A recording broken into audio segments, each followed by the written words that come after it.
الحمد لله نحمده ونستعينه ونستغفره ونؤمن به ونتوكل عليه ونعوذ بالله من شرور أنفسنا ومن سيئات أعمالنا من يهده الله فلا مضل له ومن يضلله فلا هادي له ونشهد أن لا إله إلا الله وحده لا شريك له ونشهد أن محمدا عبده ورسوله الذي أرسله بالحق بشيرا ونذيرا وداعيا إلى الله بإذنه وسراجا منيرا أما بعد فأعوذ بالله من الشيطان الرجيم بسم الله الرحمن الرحيم قد أفلح المؤمنون الذين هم في صلاتهم خاشعون والذين هم عن اللغو معرضون والذين هم للزكاة فاعلون والذين هم لفروجهم حافظون وقال تعالى في كلامه المجيد والفرقانه الحميد يا أيها الذين آمنوا إنما الخمر والميسر والأنصاب والأزلام رجس من عمل الشيطان فاجتنبوه لعلكم تفلحون إنما يريد الشيطان أن يوقع بينكم العداوة والبغضاء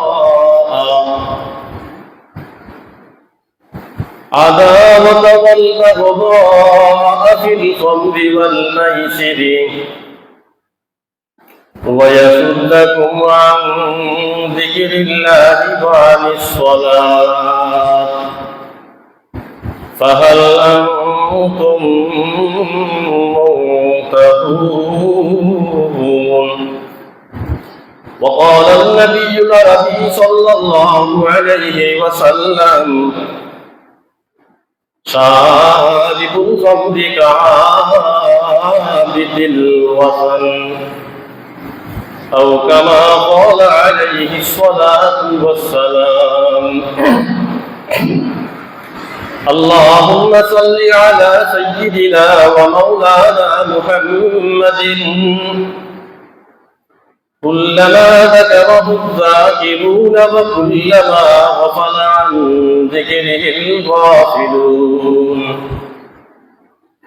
اللهم صل على سيدنا ومولانا محمد بعدد كل داء ودواء وبعدد كل علة وشفاء سبحانك لا علم لنا إلا ما علمتنا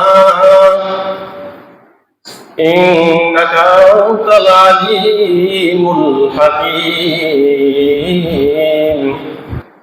আল্লাহ রাব্বুল আলামিন পবিত্র কোরআনুল কারীমের সূরা আল মুমিনুনের মধ্যে ঈমানদারদের মুমিন বান্দাদের কিছু পরিচয় দিচ্ছেন, কিছু গুণাবলীর কথা বলতেছেন।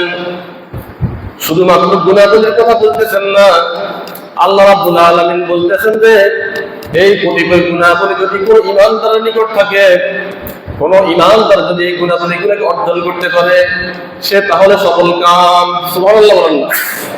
বিসমিল্লাহির রহমানির রহিম قد أفلح المؤمنون الذين هم في صلاتهم خاشعون আল্লাহ রাব্বুল আলামিন বলতেছেন قد أفلح অবশ্যই অবশ্যই সফল কাম অবশ্যই সফল কাম قد أفلح المؤمنون অবশ্যই অবশ্যই ঈমানদাররা সফল কাম অবশ্যই অবশ্যই মুমিনরা সফল কাম الذين هم في صلاتهم خاشعون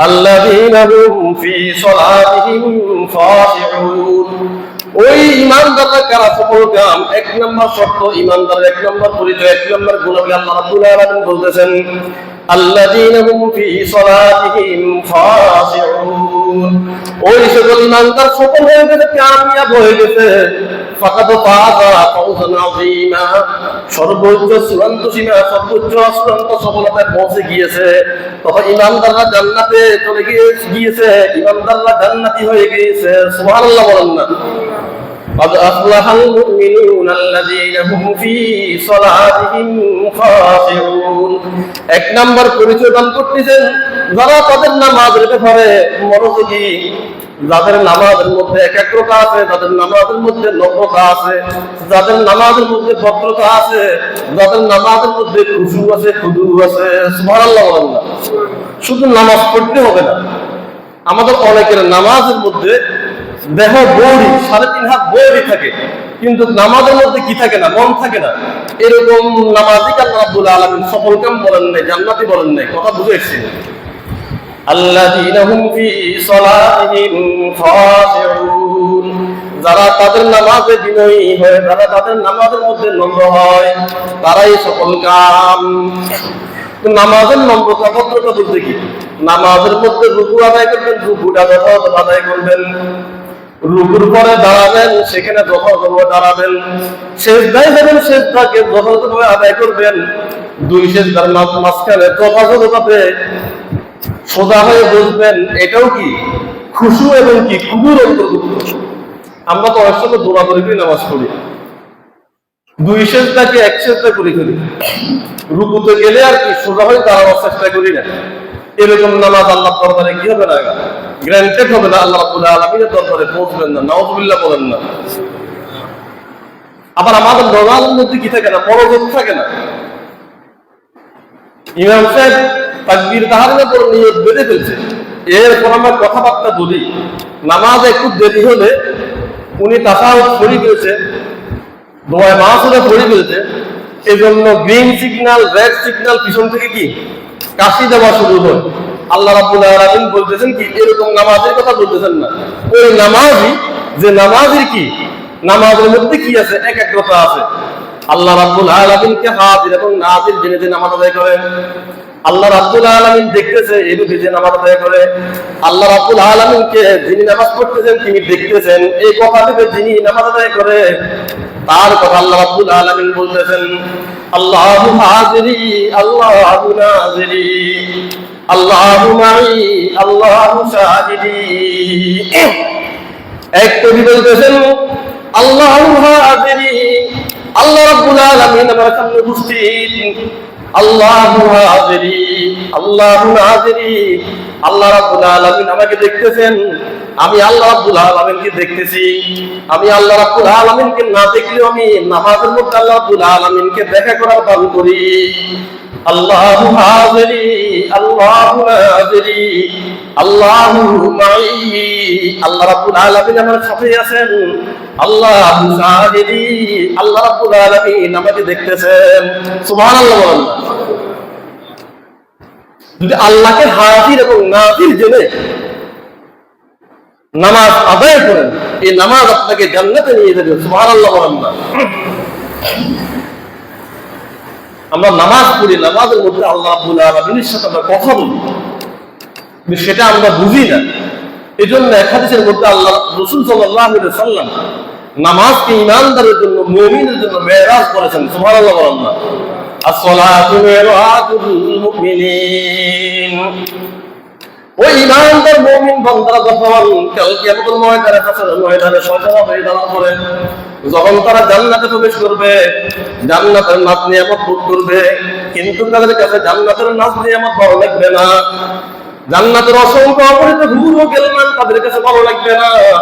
তারা বলবে যে আমরা যে আল্লাহ রাব্বুল আলামিনকে রাজি খুশি করার জন্য দুনিয়ার মধ্যে ইবাদত করেছি, আমাদের আল্লাহ রাব্বুল আলামিনকে বলো আমাদের সাথে সাক্ষাৎ করার জন্য, আমাদের সাথে দিদার করার জন্য।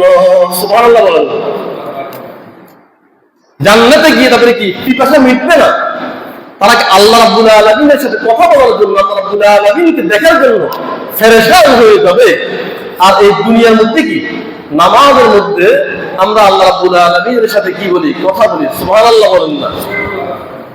এই জন্য এক কবি বলতেছেন, উর্দু শেয়ারের মধ্যে বলছেন, হুর গেলমা জিতনি নিয়ামত হায় তু, হুর গেলমা জিতনি নিয়ামত হায় তু, নিয়ামতों में सबसे बेहतर नियामत दीदार तू, নিয়ামতों में सबसे बेहतर नियामत दीदार तू।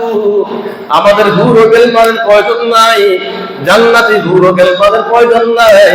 আমাদের প্রয়োজন হচ্ছে তুমি রব্বুল আলামিনের সাথে দেখা করা, তুমি রব্বুল আলামিনের সাথে মোলাকাত করা, তুমি রব্বুল আলামিনের দিদার লাভ করা।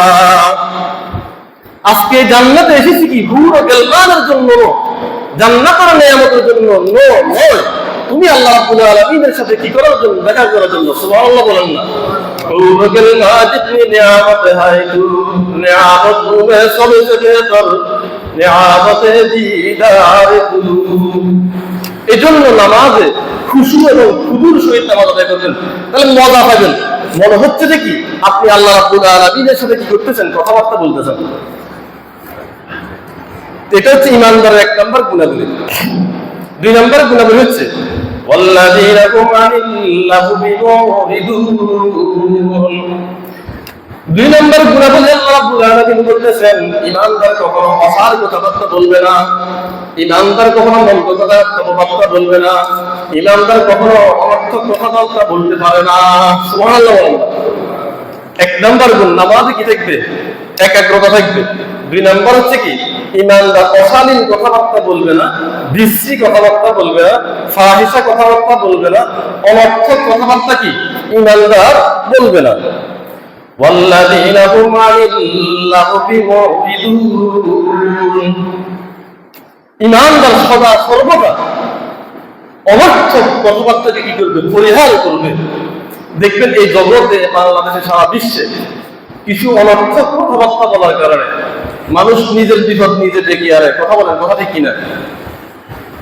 অনর্থক অযাচিত মন্তব্য করার কারণে, গালিগালাজ করার কারণে মানুষ কি করে? বিপদ টেনে আনে। গত 2-4 দিন আগে শিক্ষামন্ত্রী শিক্ষার্থীদেরকে ফার্মের মুরগি বলছে। শেষ পর্যন্ত ওনার কি মন্ত্রিত্ব নিয়ে কি টানাটানি, একমাত্র কি ওই অশালীন কথাবার্তা বলার কারণে, খারাপ ভাষায় কি কথাবার্তা বলার কারণে। এই জন্য ইমানদার কি করতে পারে না, কোনো অবস্থায় কি খারাপ ভাষায় কথাবার্তা বলতে পারে না। এটা ইমানদারের কি নয়? বৈশিষ্ট্য নয়। কাউকে মন্দ নামে ডাকাও যাবে না। আল্লাহ রাব্বুল আলামিন বলতেছেন, ওয়ালা তানাবাতু বিল আলফাব। কাউকে ব্যঙ্গ করে, বিদ্রুপ করে মন্দ নামে তোমরা ডাকিও না। এটা ইমানদারের বৈশিষ্ট্য নয়, এটা ইমানদারের কাজ নয়। কিন্তু এখন আমাদের আলেম ওলামাদের কি মুখের ব্যবহার ঠিক নেই। ওদিন গত 2 সপ্তাহ আগে এক বড় আল্লামা বলেছেন যে কি অমুক দলের লোকদেরকে কি করবে? ধরে ধরে জবাই করতে হবে। আরেক দল বলতেছে কি অমুক দলের লোকদেরকে কি করে ফেলবে? লুঙ্গি খুলে ফেলবে। একজন আলেম, একজন শাইখুল হাদিস, তার মুখের ভাষাটা কেমন দেখেন। আর আল্লাহ রাব্বুল আলামিন কি বলে ইমানদারের বৈশিষ্ট্য? ওয়াল্লাযীনা হুম আনিল লাহবি মুরিদুন। আমাদেরকে আল্লাহ রাব্বুল আলামিনের বন্দেগী করতে হবে, আল্লাহ রাব্বুল আলামিনের বন্ধ হইতে। এখন সমস্যা হচ্ছে কি আমরা আল্লাহ রাব্বুল আলামিনের খালেস বন্ধ হওয়ার আগে আমরা বড় বড় বুজুর্গ হয়ে গেছি, আল্লাহর বন্ধ হতে পারি নাই। এই জন্য আমাদের থেকে ওই খারাপ কথাগুলো কি মুখে আসে।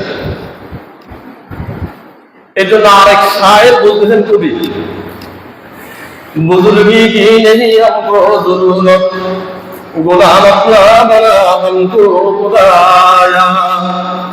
बुजुर्गी की नहीं हमको जरूरत, गुलाम अपना बना हमको खुदाया। এবার আল্লাহ রাব্বুল আলামিন এর খোদা আমার বুজুর্গের দরকার নাই, তুমি আমাকে আমাদেরকে আল্লাহ তোমার বান্দা হিসেবে কবুল করো, তোমার খাঁটি মুখলিস বান্দা হিসেবে আমাদেরকে গ্রহণ করো, আমার বুজুর্গের দরকার নাই। তো এই সকল কথাবার্তা যারা বলে তাদের মধ্যে অহমিকা কাজ করে, দাম্ভিকতা কাজ করে। আল্লাহ রাব্বুল আলামিন কোন অহংকারী ব্যক্তিকে কি করেন না, পছন্দ করেন না। কোন দাম্ভিক ব্যক্তিকে কি করেন না, আল্লাহ রাব্বুল আলামিন পছন্দ করেন। এই জন্য দাম্ভিক হওয়া যাবে না। এই জন্য কবি আরেকটা শেরের মধ্যে বলতেছেন, তাকাব্বুর সে বাসা হামকো খুদায়া, ওই বুজুর্গি কি नहीं हमको जरूरत, गुलाम अपना बना हमको खुदाया। তারপরে বলতেছেন, তাকাব্বুর সে বাসা হামকো খুদায়া, হে আল্লাহ রাব্বুল আলামিন, হে আল্লাহ, হে আমার প্রভু, আপনি আমাকে কি করেন, তাকাব্বুর থেকে বাঁচান, আপনি আমাকে অহংকার থেকে বাঁচান, আপনি আমাকে দাম্ভিকতা থেকে বাঁচান। আল্লাহর উপর বলেন না। এই জন্য সদা সর্বদা চেষ্টা করতে হবে আমরা যেন ঈমানদার হতে পারি, আল্লাহ রাব্বুল আলামিনের খাঁটি বান্দা হতে পারি। এই জন্য আল্লাহর দরবারে দোয়া করতে হবে, হে আল্লাহ, আপনি আমাদেরকে কি করেন, খাঁটি বান্দা হিসেবে কবুল করেন, আপনার আনুগত্য করার জন্য আমাদেরকে তৌফিক দান করেন, আপনার রাসূলের আনুগত্য করার জন্য তৌফিক দান করেন। সবাই বলেন কথা ঠিক কিনা? দোয়া করতে হবে, দোয়ার কি নেই, বিকল্প নাই। এই জন্য বিভিন্ন বুজুর্গরা, বিভিন্ন শায়েররা তাদের কবিতার মাধ্যমে, শেয়ারের মাধ্যমে কি করে দোয়া করে। আল্লাহ রাব্বুল আলামিনের কাছে কি করে দোয়া করে, প্রার্থনা করে যেন আমাদেরকে আল্লাহ রাব্বুল আলামিন কি করে আমাদের প্রভুর কি বান্দা হিসেবে, মুখলিস বান্দা হিসেবে আমাদেরকে আল্লাহ রাব্বুল আলামিন যেন কবুল করে। তো ঈমানদারের 3 নম্বর বৈশিষ্ট্য, ওয়াল্লাযীনা হুম লিযাকাতি ফাঈলুন। আর আল্লাহ রাব্বুল আলামিন ঈমানদারের 3 নম্বর বৈশিষ্ট্য বলতেছেন, ঈমানদার যখন কি করবে, যাকাত আদায় করবে। যাকাত আদায় করার ব্যাপারে, যাকাত দেওয়ার ব্যাপারে ঈমানদার কি হবে, কর্মঠ হবে, ঈমানদার সক্রিয় হবে। সুবহানাল্লাহ বলেন না। যাকাত নিয়ে কি করবে, ঈমানদার কোনো তালবাহানা করবে না, কোনো নয়সা করার চেষ্টা করবে না। আকিস করে কিভাবে যাকাত না দেওয়া যায় এরকম অজুহাত খুঁজবে না। এটা হচ্ছে ঈমানদারের বৈশিষ্ট্য। সুবহানাল্লাহ বলেন না। ওয়াল্লাযীনা হুম লিযাকাতি ফাঈলুন। কোন মুফাসসির বলতেছেন এখানে লিযাকাতি ফাঈলুন এর উদ্দেশ্য হচ্ছে কি, ঈমানদার তার আত্মশুদ্ধি করবে, যাকাতের মাধ্যমে মালের পরিশুদ্ধতা অর্জন করবে, পবিত্রতা অর্জন করবে। আবার ঈমানদার নিজের মন চরিত্রের কি করবে, পরিশুদ্ধতা অর্জন করবে, চরিত্রকে কি করবে, পবিত্র করবে। সুবহানাল্লাহ বলেন না। ওয়াল্লাযীনা হুম লিযাকাতি ফাঈলুন। ঈমানদার যাকাতের ব্যাপারে কর্মঠ থাকবে, সক্রিয় থাকবে। ঈমানদার নিজের চরিত্র গঠনের ক্ষেত্রে কর্মঠ থাকবে, সক্রিয় থাকবে। নিজের চরিত্রকে গঠন করার জন্য, নিজের আমল আখলাককে গঠন করার জন্য ঈমানদার সর্বসময় সদা সর্বদা কি থাকবে, আপ্রাণ চেষ্টার মধ্যে রত থাকবে। সুবহানাল্লাহ বলেন না। قد أفلح المؤمنون الذين هم في صلاتهم خاشعون والذين هم عن اللغو معرضون والذين هم للزكاة فاعلون والذين هم لفروجهم حافظون। এরপর আল্লাহ রাব্বুল আলামিন ইমানদারের বৈশিষ্ট্য বর্ণনা করতেছেন, ইমানদার কি হবে না, ওয়াল্লাযীনা হুম লিফুরুজিহিম হাফিজুন। ইমানদার কি করবে, তার যৌন অঙ্গকে হেফাজত করবে। সুবহানাল্লাহ বলেন না। ইমানদার তার গোপন অঙ্গকে কি করবে, হেফাজত করবে।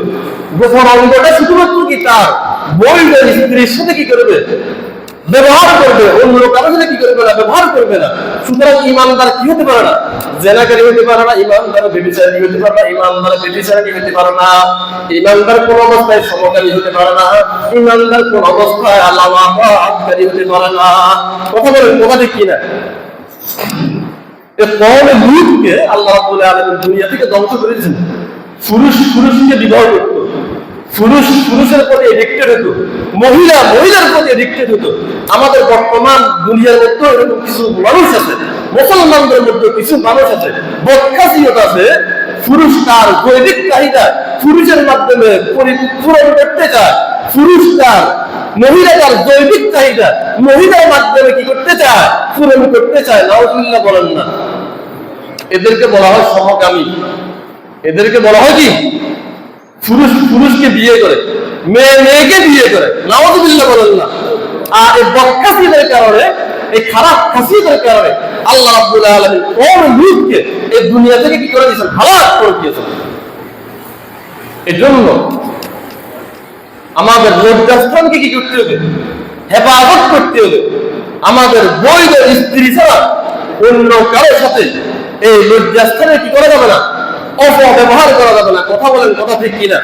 তো আমরা ঈমানদার হিসেবে, মুমিন মুসলমান হিসেবে আমরা এই গুণাবলীগুলো অর্জন করার চেষ্টা করব।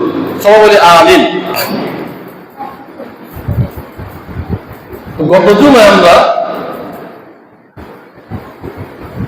মদের খারাপি সম্পর্কে, খারাপ দিক সম্পর্কে আলোচনা করেছিলাম। আমি খুতবার শুরুতে একটা হাদিস তেলাওয়াত করেছি। ওই হাদিসের মধ্যে আল্লাহ রাসূল সাল্লাল্লাহু আলাইহি ওয়াসাল্লাম বলতেছেন, قال النبي صلى الله عليه وسلم شارب الخمر كعابد الوطن أو كما قال عليه الصلاة والسلام। আল্লাহ নবী মুহাম্মদুর রাসূলুল্লাহ সাল্লাল্লাহু আলাইহি ওয়াসাল্লাম বলতেছেন, যে ব্যক্তি মদ পান করে ওই মদ পানকারী আর মূর্তি পূজারীর মধ্যে কোনো পার্থক্য নাই। নাউযুবিল্লাহ বলেন না। যারা দেবতার পূজা করে, মূর্তি পূজা করে, আল্লাহ রাসূল বলতেছেন মদ পানকারীর সাথে আর মূর্তি পূজারীর সাথে কি নেই? কোনো ব্যবধান নাই। ক্বালা রাসূলুল্লাহ সাল্লাল্লাহু আলাইহি ওয়াসাল্লাম শারিবুল খামরি কাআবিদিল ওয়াতানি। আল্লাহ নবী মুহাম্মদুর রাসূলুল্লাহ সাল্লাল্লাহু আলাইহি ওয়াসাল্লাম বলতেছেন, মদ পানকারী, মদ সেবনকারী ব্যক্তি ওই মূর্তি পূজারীর মতো, ওই মূর্তি পূজারীর মতো। মূর্তি পূজা করলে যে অপরাধ, মদ পানকারীরও সে অপরাধ। নাউযুবিল্লাহ বলেন না। আরেক হাদিসের মধ্যে আল্লাহ নবী মুহাম্মদুর রাসূলুল্লাহ বলতেছেন, ক্বালা রাসূলুল্লাহ সাল্লাল্লাহু আলাইহি ওয়াসাল্লাম শারিবুল খামরি কাআবিদিল লাতি ওয়াল উজ্জা। ওই মদ পানকারী ব্যক্তি, ওই মুক্কার কাফির মুশরিকরা যে লাত এবং উজ্জার পূজা করত, লাতকে খোদা হিসেবে গ্রহণ করত, ওই মুক্কার কাফিররা মুশরিকরা উজ্জাকে খোদা হিসেবে মানত, মূর্তিকে খোদা হিসেবে মানত। যারা এই দুনিয়ার মধ্যে মদ পান করে তারা সকলেই ওই লাত এবং উজ্জার অনুসারী। সুবহানাল্লাহ বলেন না। ওই লাত এবং উজ্জার যারা পূজা করে ওদের যে অপরাধ, মদ পানকারীরও কি সমান অপরাধ। নাউযুবিল্লাহ বলেন না। মানে কোনো পার্থক্য নেই একজন মুশরিকের মধ্যে আর মদ পানকারীর মধ্যে কি কোনো পার্থক্য নেই। قال رسول الله صلى الله عليه وسلم شارب الخمر كعابد اللات والعزى। মদ পানকারী আর লাত এবং উজ্জার পূজাকারীর মধ্যে কোনো কি নাই? পার্থক্য নাই। মদকারী এবং লাত এবং উজ্জার পূজাকারীর মধ্যে কি আছে? সাদৃশ্য আছে, মিল আছে। নাউযুবিল্লাহ বলেন না। তো আল্লাহর হাবিবের কথা অনুযায়ী মদ পানকারী মূর্তি পূজকের কি সমান অপরাধী? মদ পানকারী লাত এবং উজ্জা মানাতের পূজারীদের যে অপরাধ, মদ পানকারীদের সমান অপরাধ। নাউযুবিল্লাহ বলে না। শুধুমাত্র এখানেই শেষ নয়। আল্লাহ রাসূল মুহাম্মদুর রাসূলুল্লাহ সাল্লাল্লাহু আলাইহি ওয়াসাল্লাম বুখারী মুসলিমের হাদিসের মধ্যে বলতেছেন, ক্বালা নবী সাল্লাল্লাহু আলাইহি ওয়াসাল্লাম লা ইয়াজনি যানি হিনা ইয়াজনি ওয়া হুয়া মুমিনুন। লা ইয়াজনি যানি হিনা ইয়াজনি ওয়া হুয়া মুমিনুন। ঈমান থাকা অবস্থায় কোনো ব্যক্তি ব্যভিচার করতে পারে না। ঈমানদার কোনো অবস্থাতে ব্যভিচার করতে পারে না। মুমিন মুসলমান কোনো অবস্থাতে ঈমান থাকা অবস্থায় জিনা করতে পারে না, ব্যভিচার করতে পারে না। নাউযুবিল্লাহ বলেন না। মানে যারা জিনা করে, ব্যভিচার করে, তখন তাদের ঈমান থাকে না। নাউযুবিল্লাহ বলেন না। তখন তাদের কি থাকে না? ঈমান থাকে না। ঈমানটা অপকর্মটা করা পর্যন্ত মাথার উপর ঝুলন্ত অবস্থায় থাকে। যতক্ষণ এই অপকর্ম শেষ না হয় ততক্ষণ তার মধ্যে কি ঈমান প্রবেশ করে না। নাউযুবিল্লাহ বলেন না। আর যদি ওই অবস্থা মৃত্যু হয়, একেবারে কাফকা মুনাফিক, বেঈমান, ফাসিক, ফুজ্জার, কাফির হিসেবে তার মৃত্যু হবে। লা ইয়াজনি যানি হিনা ইয়াজনি ওয়া হুয়া মুমিনুন ওয়া লা ইয়াশরাবুল খামরা হিনা ইয়াশরাবুহা ওয়া হুয়া মুমিনুন। এরপর আল্লাহ রাসূল সাল্লাল্লাহু আলাইহি ওয়াসাল্লাম বলতেছেন, ঈমান থাকা অবস্থায় ঈমানদার কি করতে পারে না? শরাব পান করতে পারে না। ঈমান ওয়ালা ব্যক্তি কি করতে পারে না? ঈমান অবস্থা ঈমান নিয়ে মদ পান করতে পারে না, মদের ব্যবসা করতে পারে না, মদের কারবারি হতে পারে না। নাউযুবিল্লাহ বলেন না। মানে বেবিচারী পুরুষ এবং মহিলা ঈমান থাকা অবস্থায় জেনা ব্যবসা করতে পারে না। আর যে মদ পান করে, মদের কারবার করে, এই মদের কারবার করার সময় তার মধ্যে কি থাকে না? ঈমান থাকে না। নাউযুবিল্লাহ বলেন না। লা ইয়াজনি যানি হিনা ইয়াজনি ওয়া হুয়া মুমিনুন ওয়া লা ইয়াশরাবু খামরা হিনা ইয়াশরাবুহা ওয়া হুয়া মুমিনুন। 3 নম্বরে আল্লাহ রাসূল বলতেছেন ওয়ালা ইয়াসরিকু সারিকু হিনা ইয়াসরিকু ওয়া হুয়া মুমিনুন। যখন কোন বান্দা, যখন কোন মানুষ চুরি করে, ঈমান থাকা অবস্থায় চুরি করতে পারে না, তথা ঈমানদারের বৈশিষ্ট্য চুরি করা নয়, ঈমানদারের বৈশিষ্ট্য জানাতে বিচার করা নয়, ঈমানদারের বৈশিষ্ট্য মদের কারবারি করা নয়, ঈমানদারের বৈশিষ্ট্য মদ পানকারী নয়, ঈমানদারের বৈশিষ্ট্য চুরিকারী নয়। ঈমানদার বেবিচারী হতে পারে না, ঈমানদার শরাব পানকারী হতে পারে না, ঈমানদার চোর হতে পারে না, ঈমানদার সাংবা গুন্ডা মাস্তান হতে পারে না, ঈমানদার আমানতের খেয়ানত করতে পারে না। আল্লাহু আকবার বলেন না। যদি করে তাহলে বুঝবেন যে কি এই মুহূর্তে তার কি নাই? ঈমান নাই। ঈমানটা কি? ঝুলন্ত অবস্থা আছে। আল্লাহ রাব্বুল আলামিন যদি কি করেন? হেদায়েতের নিয়ামত দান করে, তাহলে ঈমানটা ফেরত দিবেন। না হলে যদি তার এই অবস্থা মৃত্যু হয়, তাহলে বেঈমান হিসেবে কি হবে? তার মৃত্যু হবে।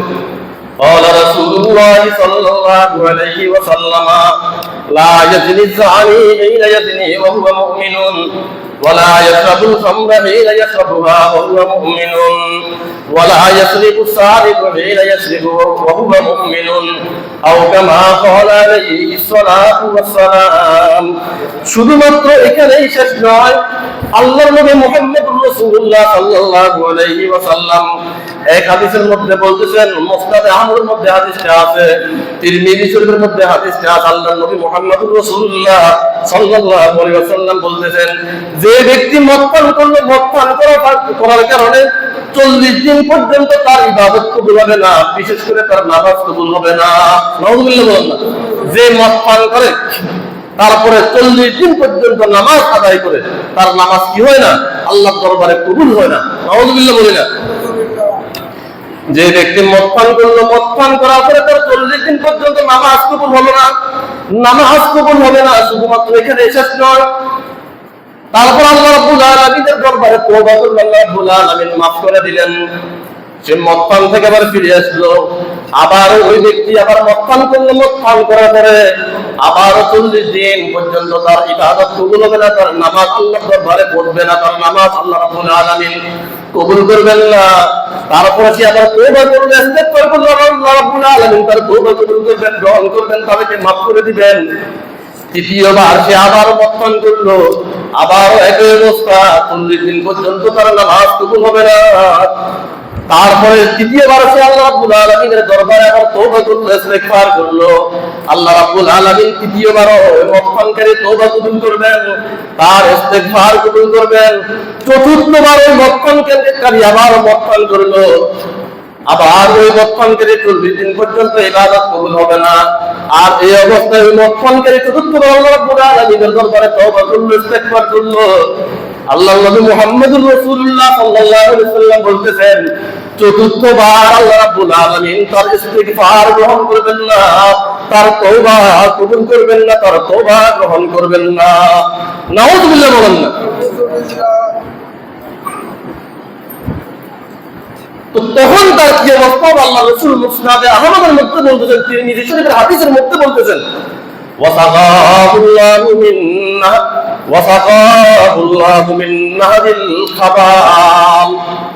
আল্লাহ রাসূল সাল্লাল্লাহু আলাইহি ওয়াসাল্লাম বলতেছেন, ওই মদ পানকারী জাহান্নামে প্রবেশ করবে।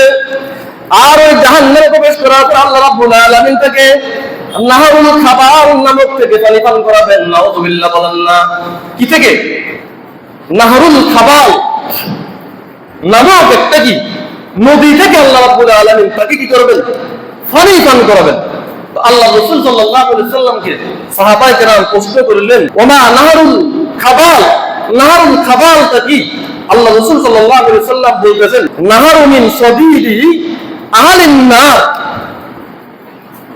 ওই নদীটা হচ্ছে এমন একটা নদী, যে নদীটা এমন ভাবে তৈরি হয়েছে যে জাহান্নামীদেরকে আগুনে জ্বলসানোর পরে তাদের শরীর থেকে রক্ত মাংস ফুস বের হওয়ার পরে এটা একটা নদীতে কি হয়ে গেছে, পরিণত হয়ে গেছে। ওই রক্ত মাংসের ফুজের যে নির্যাস, ওই নির্যাসটা কি করা হবে, ওই দুনিয়াতে শরাব পানকারী, দুনিয়াতে মদ পানকারী, দুনিয়াতে হিরোইন পানকারীদেরকে আল্লাহ রাব্বুল আলামিন জাহান্নামের মধ্যে জাহান্নামীদের রক্ত ফুজের নির্যাস খাওয়াবেন। নাউযুবিল্লাহ বলি না। জাহান্নামে প্রবেশ করার পরে রক্ত গলে যাবে, সমস্ত শরীর গলে যাবে, গলতে গলতে ফুস বের হবে। আর ওই জাহান্নামে একটা কি হবে, নদী তৈরি হবে। ওই নদী থেকে রক্ত মাংস ফুস মিশ্রিত এই পানিগুলা আল্লাহ রাব্বুল আলামিন ওই শরাব পানকারীকে, মদ পানকারীকে, হিরোইনসিকে, মদের কারবারিকে কাল কিয়ামতের ময়দানে, হাসরের ময়দানে ফয়সালার পরে আল্লাহ রাব্বুল আলামিন এই শাস্তি দিবেন। নাউযুবিল্লাহ বলেন না। আর দুনিয়াতে বড় ধরনের শাস্তি হচ্ছে কি, 40 দিন পর্যন্ত কি হবে না, তার নামাজ কবুল হবে না। আমার কথা না, এই হাদিসটা মুসনাদে আহমদের মধ্যে আছে এবং এই হাদিসটা তিরমিজি শরীফের মধ্যে আছে। قال رسول الله صلى الله عليه وسلم نهر من صديد أهل النار। ওই জাহান্নামীদের রক্ত ফুজ মিশ্রিত নদীর পানি তাদেরকে কি করা হবে, পান করা হবে। আর সেটাই হচ্ছে কি নাহারুল খাবাল। সেটা হচ্ছে কি নাহারুল খাবাল, যে রক্ত ফুজ মিশ্রিত পানি মাদক সেবনকারীদেরকে, মদ সেবনকারীদেরকে পান করা হবে। নাউযুবিল্লাহ বলি না। শুধুমাত্র এখানে শেষ নয়, যারা মদের ব্যবসা করে, মদের কারবার করে, এই ধরনের 10 জন ব্যক্তির উপর আল্লাহ নবী মুহাম্মদ রাসূলুল্লাহ সাল্লাল্লাহু আলাইহি ওয়াসাল্লাম লানত করেছেন। নাউযুবিল্লাহ বলি না। একজন দুইজন না, এই মদের সাথে জড়িত 10 জন ব্যক্তির উপর আল্লাহ রাসূল সাল্লাল্লাহু আলাইহি ওয়াসাল্লাম কি করেছেন, লানত করেছেন। আর আল্লাহ রাসূল যদি বদদুয়া দেন, লানত করেন, গজব দেন, অভিশাপ দেন, আপনার আমার জান্নাতে যাওয়ার কি নাই, কোনো প্রকারের আশঙ্কাই নেই। নাউযুবিল্লাহ বলি না।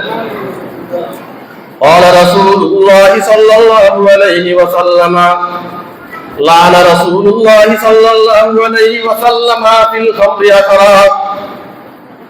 হযরত আনাস ইবনে আনাস রাদিয়াল্লাহু তাআলা হাদিস বর্ণনা করতেছেন, তিনি বলতেছেন রাসূলুল্লাহ সাল্লাল্লাহু আলাইহি ওয়াসাল্লাম মদের সাথে সম্পৃক্ত 10 ব্যক্তির উপর লানত করেছেন, মদের সাথে সম্পৃক্ত 10 ব্যক্তির উপর গজব দিয়েছেন। মদের সাথে সম্পৃক্ত 10 ব্যক্তির উপর আল্লাহ রাসূল সাল্লাল্লাহু আলাইহি ওয়াসাল্লাম অভিশাপ দিয়েছেন। এক নাম্বার হচ্ছে অভিশপ্ত ব্যক্তি আসিরাহা ওয়া মুতাসিরাহা। এক নাম্বার যে ব্যক্তি আসিরাহা কি করে মদ তৈরি করে, মদ প্রস্তুত করে, মদ বানায়। নাউযুবিল্লাহ বলেন না। মদের কারিগর, মদের কি কারিগর, যে মদ বানায়, যে মদ প্রস্তুত করে, তার উপর রাসূলুল্লাহ সাল্লাল্লাহু আলাইহি ওয়াসাল্লাম কি করেছেন, লানত করেছেন, অভিশাপ দিয়েছেন। লানা রাসূলুল্লাহ সাল্লাল্লাহু আলাইহি ওয়াসাল্লাম ফিল খামরি আসিরাহা ওয়া মুতাসিরাহা। এক নাম্বার ব্যক্তি হচ্ছে যে ব্যক্তি মদ কি করে তৈরি করে, মদ প্রস্তুত করে, মদ বানায়।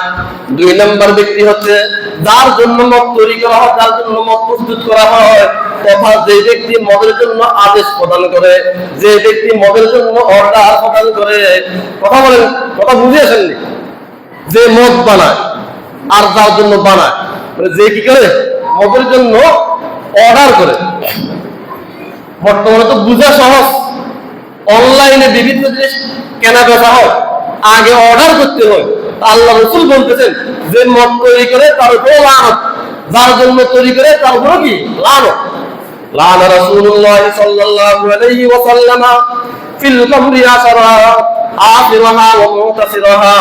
যে মদ প্রস্তুত করে তার উপর আল্লাহর লানত, আর যার জন্য মদ প্রস্তুত করা হয় তার উপর আল্লাহর লানত। ওয়া শারিবাহা, আর যে ব্যক্তি মদ পান করে তার উপর আল্লাহ রাব্বুল আলামিনের লানত, আল্লাহ রাব্বুল আলামিনের অভিশাপ। ওয়া হামিলাহা, আর যে ব্যক্তি কি করে মদ বহন করে, যে ব্যক্তি মদ বহন করে তার উপর আল্লাহ রাব্বুল আলামিনের লানত, আল্লাহ রাব্বুল আলামিনের গজব। নাউযুবিল্লাহ বলেন না।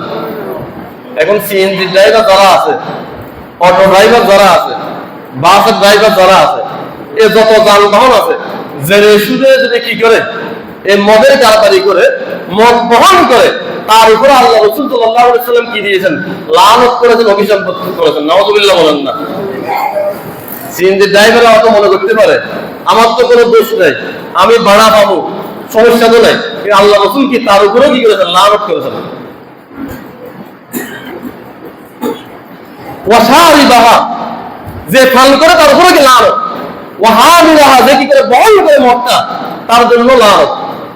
এই বহন করার মধ্যে আমাদের ছোট কচিকাঁচা কিশোররা আছে না, যুবক ভাইরা আছে না, বড় নেতা বড় লিডার অর্ডার করছে, মদ দিয়ে আসছে, সিএনজি ড্রাইভারে নিয়ে আসছে, আবার উনি কি সিস্টেম করে কি গোপনে কি নেতার কাছে পৌঁছে দিয়েছে। এই বহনকারীর উপরে কি আল্লাহ রাব্বুল আলামিনের লানত, আল্লাহ রাসূলের লানত। নাউযুবিল্লাহ বলি না। এই জন্য মদের সাথে কোনো অবস্থাতে কি করা যাবে না, সম্পর্ক রাখা যাবে না। আল্লাহ রাসূলের লানতের কার্যকারিতা আছে। দেখবেন বিভিন্ন গাড়ি আটকায়, সিএনজি আটকায়, বাস আটকায়, ট্রাক আটকায়, পুলিশেরা ধরে। কি জন্য ধরে? ওই তার গাড়ির মধ্যে বাসের মধ্যে কি আছে?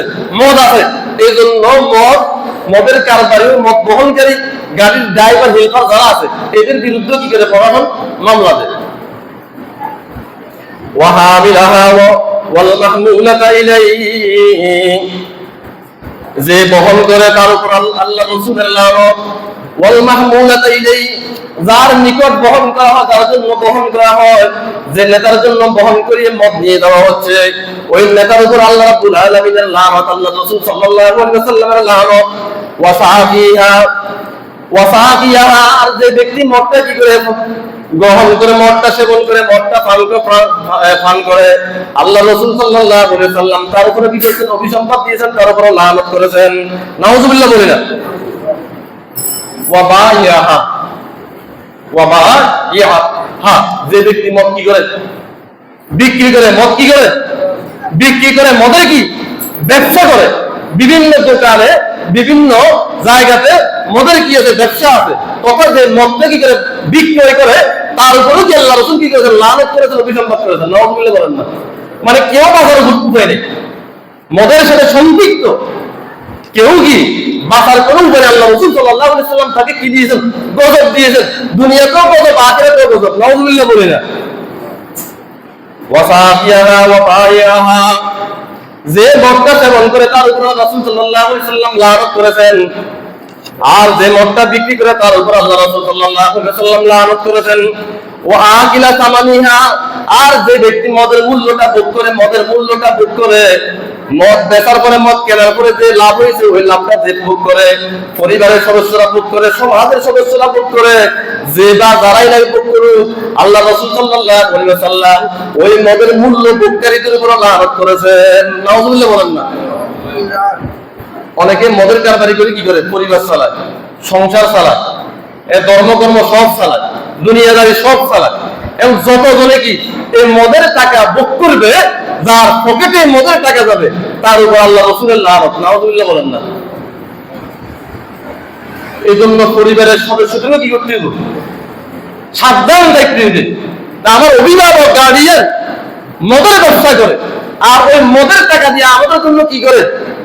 চাল নিয়ে আসে, ডাল নিয়ে আসে, আমাদের জন্য বিভিন্ন জিনিসপত্র নিয়ে আসে, আমাদের জীবিকা কি করে নির্বাহ করে। খুশি হওয়ার কারণ নাই। ওই ব্যক্তির উপর তো লানত, লানত। আপনি স্ত্রী আপনার উপর লানত, আপনি সন্তান আপনার উপর লানত, পরিবারের যত সদস্য আছে যারা এই মদের কি উপকার ভোগ করবে, মদের মূল্য খাবে, তাদের উপর আল্লাহ রাসূল সাল্লাল্লাহু আলাইহি ওয়াসাল্লাম কি করেছেন? লানত করেছেন। এরপর আল্লাহ রাসূল ৯ নম্বর মানুষের কথা বলতেছেন, ৯ নম্বর ব্যক্তির কথা বলতেছেন। ওয়াল মুশতারাই আলাহা, যে ব্যক্তি মদটা ক্রয় করে, আপনি হয়তো মদ খাবেন না, কারোর জন্য ক্রয় করছেন, আপনার উপর লানত। নাউযুবিল্লাহ বলেন না। আপনি হয়তো কি মদ খাবেন না, নেতার জন্য কিনছেন আর কি, কিশোর গ্যাংয়ের প্রধানের জন্য কিনছেন আর কি, মাস্তানের প্রধানের জন্য কিনছেন আর কি, আপনি খাবেন না, আপনার নিশ্চয়ই আল্লাহ রাসূল বলতেছেন নাকি তার উপর লানত আর করবো, যে কি করলো? মদ ক্রয় করলো। এরপর বলা হচ্ছে ওয়াল মুশতারাতা লাহু, আর যার জন্য মদটা ক্রয় করা হলো তার উপর লানত। আপনি কিনছেন তো, নেতার জন্য কিনছেন, আপনার উপর রাসূলের লানত আর গজব। যার জন্য কিনছেন তার উপরে কি? রাসূলের লানত আর কি? গজব। এই জন্য আমাদেরকে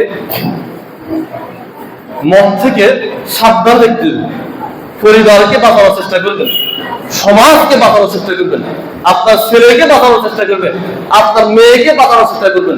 এখন আধুনিক জামানা শুধু ছেলেরা যে মদের সাথে কি এডিক্টেড তা নয়, অসংখ্য অগণিত মহিলা শহরে বন্দরে দেখবেন মহিলারা কি মদের সাথে কি আসক্তে, তারা এডিক্টেড, তারা মদের সাথে কি সম্পৃক্ত। যে ঘরে একজন মদদি আছে, যে পরিবারে একজন মদদি আছে, যে সমাজে একজন মদদি আছে, দেখবেন পরিবারের মধ্যে কিনা শান্তি নেই, সমাজের মধ্যে শান্তি নেই। আর মদের আরো ভয়াবহতা আল্লাহ রাব্বুল আলামিন পবিত্র কোরআন কারীমের মধ্যে আমি যে আয়াতটি গত জুমায় তেলাওয়াত করেছিলেন, ইয়া আইয়ুহাল্লাযীনা আমানু ইন্নামাল খামরু ওয়াল মাইসিরু ওয়াল আনসাবু ওয়াল আযলাম রিজসুম মিন আমালিশ শাইতানি ফাজতানিবুহু লাআল্লাকুম তুফলিহুন। এই কথাগুলো গত জুমায় বলে ফেলছি। 2 নম্বর আয়াতের মধ্যে আল্লাহ রাব্বুল আলামিন সূরা মাইদার 91 নম্বর আয়াতের মধ্যে বলেছেন, ইন্নামা ইউরিদু শাইতানু আন ইউকিয়া বাইনাকুমুল আদাওয়াতা ওয়াল বাগদা ফিল খামরি ওয়াল মাইসির ওয়া ইয়াসুদ্দাকুম আন যিকরিল্লাহি ওয়া আনিস সালাতি ফাহাল আনতুম মুনতাহুন। আল্লাহ রাব্বুল আলামিন বলতেছেন, ইন্নামা ইউরিদু শাইতানু আন ইউকিয়া বাইনাকুমুল আদাওয়াতা ওয়াল বাগদা ফিল খামরি ওয়াল মাইসির। আল্লাহ রাব্বুল আলামিন বলতেছেন, মদের মাধ্যমে, জুয়ার মাধ্যমে শয়তান চায় তোমাদের মধ্যে হিংসা বিদ্বেষ কি করে দেওয়ার জন্য, সম্প্রসারিত করে দেওয়ার জন্য, তোমাদের মধ্যে মদ এবং জুয়ার মাধ্যমে শত্রুতা সম্প্রসারিত করে দেওয়ার জন্য, বিদ্বেষ পোষণ করার জন্য, বিদ্বেষ সম্প্রসারিত করে দেওয়ার জন্য। নাউযুবিল্লাহ বলেন না। শয়তানের কাজ তো কি শয়তানি করা, তো শয়তানি করার অন্যতম একটা মাধ্যম হচ্ছে কি মদ আর জুয়া। মদের মাধ্যমে দেখবেন দেখি বিভিন্ন কারবারিদের মধ্যে কি হয়, মল্লযুদ্ধ হয়, মারামারি হয়, হানাহানি হয়, রাহাজানি হয়। আবার জুয়ার মাধ্যমেও যে হেরে যায় তাৎক্ষণিকভাবে মেনে নেয় আর কি, পরবর্তী কিন্তু কি হেরে গেছে যে তার উপর কি থাকে, একটা ভয়াবহ কি থাকে, হিংসা থাকে, বিদ্বেষ থাকে, ক্ষোভ থাকে। আর ওই ক্ষোভ দেখতে গিয়ে, প্রতিশোধ দেখতে গিয়ে অনেক সময় সে নিজেও নিহত হয়, তার সাথে যে অংশীদার ছিল ওই অংশীদারও কি হয়, নিহত হয়। নাউযুবিল্লাহ বলেন না। মদের মাধ্যমে কি হয়, শয়তান হিংসা বিদ্বেষকে সমাজের মধ্যে, পরিবারের মধ্যে, রাষ্ট্রের মধ্যে সম্প্রসারিত করে। জুয়ার মাধ্যমে শয়তান কি করে, সমাজের মধ্যে, রাষ্ট্রের মধ্যে হিংসা বিদ্বেষকে বাড়িয়ে দেয়, শত্রুতাকে বাড়িয়ে দেয়। বিস্তারিত ব্যাখ্যা করার সময় যেহেতু টাইমে গেছে, ইন্নামা ইউরিদু শাইতানু আন ইউকিয়া বাইনাকুমুল আদাওয়াতা ওয়াল বাগদা ফিল খামরি ওয়াল মাইসির। শয়তান চায় তোমাদেরকে মদের মধ্যে নিমজ্জিত করে, জুয়ার মধ্যে নিমজ্জিত করে, তোমাদের মধ্যে হিংসা এবং বিদ্বেষটাকে সম্প্রসারিত করে দিতে চায়। শুধুমাত্র এখানে শেষ নয়, ইন্নামা ইউরিদু শাইতানু আন ইউকিয়া বাইনাকুমুল আদাওয়াতা ওয়াল বাগদা ফিল খামরি ওয়াল মাইসির ওয়া ইয়াসুদ্দাকুম আন যিকরিল্লাহি ওয়া আনিস সালাত। শয়তান শুধুমাত্র হিংসা বিদ্বেষ সম্প্রসারিত করে তা নয়, ওয়া ইয়াসুদ্দাকুম আন যিকরিল্লাহ, মদের মাধ্যমে, জুয়ার মাধ্যমে শয়তান আল্লাহ রাব্বুল আলামিনের স্মরণ থেকে ঈমানদার বান্দাদেরকে গাফিল রাখে, বিমুখ রাখে। ওয়া ইয়াসুদ্দাকুম আন যিকরিল্লাহি ওয়া আনিস সালাত, শুধুমাত্র আল্লাহ রাব্বুল আলামিনের স্মরণ থেকে গাফিল রাখে না, মদ এবং জুয়ার মাধ্যমে শয়তান নামাজ থেকেও গাফিল রাখে। নাউযুবিল্লাহ বলেন না। কেউ বলতে পারবেন মদের কারবার করে নামাজ পড়ে? আপনারা কেউ দেখছেন নি? আমি আমার জীবনে দেখি নাই মদের কারবার করে, মদের সাথে সম্পৃক্ত ব্যক্তি নামাজ পড়ে। কারণ এটা আল্লাহ রাব্বুল আলামিনের পক্ষ থেকে লানত আর গজব। এই শয়তান মদ এবং জুয়ার মাধ্যমে এই ঈমানদার বান্দাকে, তার বান্দাকে কি করে, নামাজ থেকে গাফিল করে রাখে। ঈমানদার বান্দাকে মদ এবং জুয়া থেকে, জুয়ার মাধ্যমে আল্লাহর জিকির থেকে, আল্লাহর স্মরণ থেকে গাফিল করে রাখে। 2 মিনিট একটা কথা না বললে না হবে। ইসলামের প্রাথমিক যুগে মদ হারাম ছিল না। হযরত আব্দুর রহমান ইবনে আউফ রাদিয়াল্লাহু তাআলা আনহু কয়েকজন সাহাবায়ে কেরামকে কি করলেন, দাওয়াত দিলেন। দাওয়াত খাওয়ার পর আমাদের দেশে যেভাবে মিষ্টান্ন পান করানো হয়, ঠান্ডা পানীয় পান করানো হয়, তখনকার জামানার তবিয়ত অনুযায়ী ওই সাহাবায়ে কেরামদের মাধ্যমে ঈমানদারদের সামনে কি করা হলো, শরাব মদ উপস্থাপন করা হলো। আর সবাই কি করলো, এই শরাব আর মদটাকে পান করলো। পান করার পরে হযরতে সাদ ইবনে আবি ওয়াক্কাস রাদিয়াল্লাহু তাআলা ছিলেন মুহাজির, আর তিনি অহংকার বোধ করে, গর্ববোধ করে বলতে লাগলেন যে আমরা মুহাজিররা তোমাদের আনসারদের তুলনায় আমাদের মর্যাদা বেশি। আনসার এবং মুহাজির বুঝেন, যতটুকু বুঝেন যে তোমাদের থেকে মুহাজির, আমরা মুহাজির, আমাদের মর্যাদা বেশি, তোমাদের আনসারের মর্যাদা আমাদের থেকে কম। তখন সেখানে আনসারি সাহাবীও ছিল, মুহাজির সাহাবায়ে কেরামও ছিল। এবং আনসারি সাহাবীদের মধ্যে একজন হযরত সাদ ইবনে আবি ওয়াক্কাস রাদিয়াল্লাহু তাআলা নাকের উপর একটা কি ফেললো, বসি ফেললো। আর এভাবে আঘাত করার কারণে সাদ ইবনে আবি ওয়াক্কাস রাদিয়াল্লাহু তাআলা নাকটা ফেটে গেল। নাউযুবিল্লাহ বলেন না। তখন আল্লাহ রাব্বুল আলামিন তাৎক্ষণিক আয়াত নাযিল করলেন, ইয়া আইয়ুহাল্লাযীনা আমানু ইন্নামাল খামরু ওয়াল আলী রাদিয়াল্লাহু তাআলা এরকম একটা মজলিসের মধ্যে কি করলেন, মদ পান করলেন। মদ পান করার পরে কি উনি কি করলেন, নামাজই মওতি করলেন। সম্ভবত নামাজ পড়ে মাগরিবের নামাজ, আর ওই মাগরিবের নামাজের মধ্যে উনি সূরা কাফিরুন, বল ইয়া আইয়ুহাল কাফিরুন লা আ'বুদু মা তা'বুদুন ওয়া লা আনতুম আ'বিদুনা মা আ'বুদ, এই সূরাটা তেলাওয়াত করলেন। ওই তেলাওয়াত করতে যত জায়গা লা আছে তত জায়গা লাটা কি ভুল করলেন। আমি এটা এজন্যই বললাম, আল্লাহ রাব্বুল আলামিন যে বলতেছেন ওয়া ইয়াসুদ্দাকুম আন যিকরিল্লাহ, মদের মাধ্যমে কি করে আল্লাহ রাব্বুল আলামিন স্মরণ থেকে গাফিল করে দেন। ওয়া ইয়াসুদ্দাকুম আন যিকরিল্লাহি ওয়া আনিস সালাতি, এবং মদ এবং জুয়ার মাধ্যমে কি করে শয়তান আমাদেরকে নামাজ থেকে বিরত রাখে। এজন্য আমরা নিজের পরিবারকে বাঁচানোর চেষ্টা করব, নিজের ছেলে মেয়েকে বাঁচানোর চেষ্টা করব, সমাজের মানুষদেরকে বাঁচানোর চেষ্টা করব। তাহলে পুরো জাতি বেঁচে যাবে, পুরো বাংলাদেশের মানুষ কি বেঁচে যাবে, সারা বিশ্বের মানুষ কি বেঁচে যাবে। এটা একেবারে ক্যান্সার থেকেও কি জঘন্য। আল্লাহ রাব্বুল আলামিন আমাদের সকলকে আমল করার তৌফিক দান করুন।